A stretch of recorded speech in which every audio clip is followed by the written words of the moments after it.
সকলের জন্য সতর্কবার্তা। বিএসটিআই এর অনুমোদন ছাড়া গোলাপ জল খাদ্যে ব্যবহার সম্পূর্ণ নিষিদ্ধ। বাংলাদেশে নিরাপদ খাদ্য কর্তৃপক্ষ সম্প্রতি ঘোষণা করেছে, বাজারে পাওয়া যে কোনো ধরনের গোলাপ জল খাবারের জন্য উপযোগী নয়। গোলাপ জল এটা নিরাপদ খাদ্য কর্তৃপক্ষ এটিকে পরীক্ষা করেছে। পরীক্ষা করে এটিতে যে উপাদানটি পাওয়া গেছে সেটি খাবারের উপযোগী নয়। এই কারণে আপনারা এটি কেনাকাটা থেকে বিরত থাকবেন। ঘরে কোনো কাজে এটা ব্যবহার করবেন না। নিরাপদ খাদ্য পরীক্ষায় গোলাপ জল থেকে প্রাপ্ত যে উপাদান পাওয়া গিয়েছে তা স্বাস্থ্যের জন্য ঝুঁকিপূর্ণ। ঘরের অন্যান্য কাজে ব্যবহার করাও নিরাপদ নয়। গোলাপ জল এবং এই ধরনের পণ্য যেমন কেওড়া জল ক্রয় এবং ব্যবহার থেকেও বিরত থাকতে সবাইকে অনুরোধ করা হয়েছে।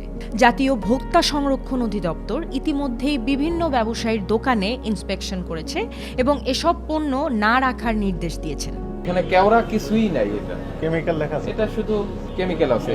এই ইনফরমেশন জানার সত্ত্বেও যদি কারো দোকানে এই ধরনের পণ্য পাওয়া যায় তবে জরিমানা বা আইনগত ব্যবস্থা নেওয়া হবে।